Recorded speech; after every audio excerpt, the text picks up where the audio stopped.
Hi friends, இன்றைக்கி நம்ம செய்ய போகிற ஹெல்த்தி ரெசிபி தினை அரிசி வச்சு தாங்க. தினை அரிசி வச்சு நல்லா சாஃப்டான இட்லி, நல்ல கிறிஸ்பியான தோசை எப்படி செய்யலான்னு பார்க்கலாம் வாங்க. இதுக்கு நான் மெஷரிங் கப்பில் 1 கப்பு அளவுக்கு தினை அரிசி எடுத்துக்கிறேங்க. நீங்கள் உங்கள்கிட்ட இருக்க கப்பில் எதில் வேணாலும் மெஷர் பண்ணிக்கோங்க. இதே அளவுகளில் செஞ்சு பாருங்கள், பர்ஃபெக்டாக வரும். 1/4 கப்பு அளவுக்கு தோல் உளுந்து, முழு உளுந்து எடுத்துக்கிறேன். அதே கப்புலையே 1/4 கப்பு அளவுக்கு பாசி பயறு எடுத்துக்கலாங்க. ஒரு 1/2 ஸ்பூன் அளவுக்கு வெந்தயம். இது எல்லாத்தையும் தண்ணி ஊற்றி ஒரு 3லேருந்து 4 டைம் நல்லா கிளியராக வாஷ் பண்ணி எடுத்துக்கலாம். மேக்ஸிமம் இந்த மாதிரி மில்லட்ஸ் எல்லாம் டஸ்ட்டு கொஞ்சம் அதிகமாகவே இருக்கும். இதெல்லாம் இந்த அளவுக்கு நல்லா வாஷ் பண்ணி எடுத்துக்கலாங்க.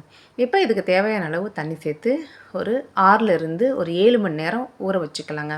நமக்கு ஒரு 7 மணி நேரம் ஊறினா தான் நமக்கு பாசிப்பயிரெலாம் நல்லா ஊறி வரும். பாருங்கள், இன்றைக்கி நான் எதனா ஓவர் நைட்டே ஊற வச்சு எடுத்துக்கிறேன். நமக்கு உளுந்தெல்லாம் ஓவர் நைட் ஊறணுங்கிறது இல்லை, நமக்கு பாசிப்பயிறு ஊறணும். அதுக்காக தான் இந்த அளவுக்கு ஊற வச்சு எடுத்துக்கிறோம். இந்த அளவுக்கு நசுங்கி வரணுங்க. இந்த மாவை நாம் மிக்சியில் தான் அரைச்சி எடுக்க போகிறோம். சம்டைம்ஸ் நம்ம மிக்சியில் அரைச்சி இந்த மாதிரி மில்லட்ஸ் இட்லிலாம் செய்யும்போது பர்ஃபெக்டாக வராது. நிறைய பேர் கமெண்ட் பண்ணுறாங்க.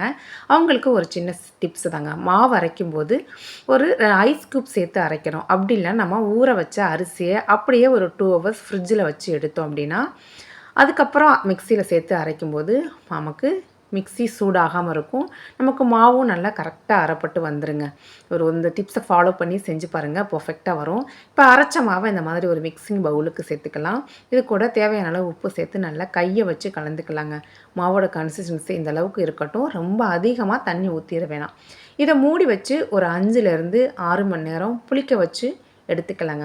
இந்த அளவுக்கு பொங்கி வரும்போது தான் நமக்கு இட்லி பர்ஃபெக்டாக வரும். பாருங்கள், நல்லா சூப்பராக பொங்கி வந்திருக்கு. நம்ம கருப்பு உளுந்து சேர்த்ததுனால மாவு கொஞ்சம் கலராக இருக்குது, அவ்வளோதாங்க. இந்த மாதிரி லைட்டாக ஜென்டிலாக மிக்ஸ் பண்ணி விட்டு எடுத்துக்கலாம். அவ்வளோதான், நம்மளோட ஹெல்த்தி பேட்டர் சூப்பராக ரெடியாகி வந்துருச்சுங்க. இதை வச்சு நம்ம இட்லி, தோசை எது வேணாலும் ட்ரை பண்ணலாங்க. அருமையாக வரும். இந்த மாதிரி இட்லி பாத்திரத்தில் ஸ்டீம் வந்ததுக்கப்புறம் நம்ம எடுத்து வச்சுருக்க மாவை சேர்த்து ஒரு ஹை ஃப்ளேமில் 10 நிமிஷம் வேக வச்சு எடுத்துக்கலாம். இப்போ இதுக்கு செட் ஆகிற மாதிரி ஒரு சூப்பரான ஒரு சட்னி பார்த்துடலாம். ஒரு பேனில் கொஞ்சமாக எண்ணெய் விட்டு 1 ஸ்பூன் உளுந்து, நம்ம காரத்துக்கு ஏற்ற மாதிரி மிளகாய் சேர்த்துக்கலாங்க. ஒரு பெரிய வெங்காயத்தை 2 வெங்காயமாக, அந்த 2 பெரிய வெங்காயத்தை இந்த மாதிரி கட் பண்ணிவிட்டு சேர்த்து இது லைட்டாக வதக்கி விட்டுறலாம். இது கூடவே ஒரு 5 பல்லு பூண்டு, ஒரு சின்ன துண்டு இஞ்சி, ஒரு பெரிய தக்காளியாக 3 தக்காளி, இது தேவையான அளவு உப்பு சேர்த்து இந்த தக்காளி வெங்காயம் எல்லாத்தையும் நல்லா வதக்கி விட்டுறலாங்க.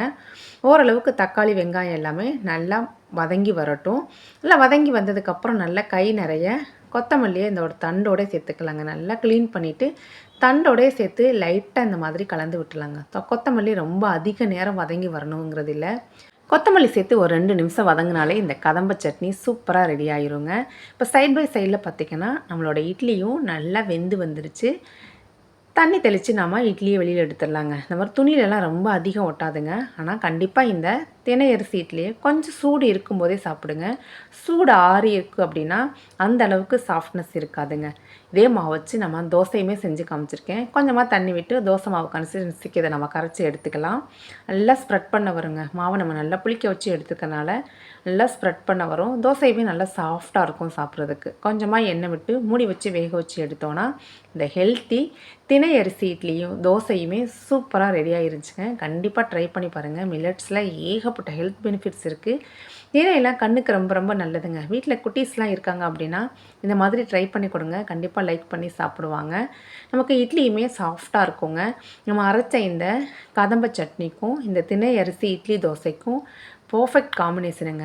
கண்டிப்பாக ட்ரை பண்ணி பார்த்துட்டு உங்கள் கமெண்ட்ஸை மறக்காமல் ஷேர் பண்ணுங்கள். இது மாதிரி நிறைய ஹெல்த்தி ரெசிபீஸ் நம்ம சேனலில் இருக்குங்க. மறக்காமல் சப்ஸ்கிரைப் பண்ணி சப்போர்ட் பண்ணுங்கள் ஃப்ரெண்ட்ஸ்.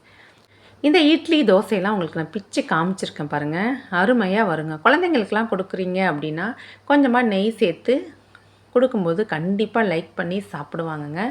இந்த வீடியோ உங்களுக்கு யூஸ்ஃபுல்லாக இருந்தால் மறக்காமல் ஒரு லைக் ஷேர் கொடுங்க ஃப்ரெண்ட்ஸ். தேங்க்ஸ் ஃபார் வாட்சிங்.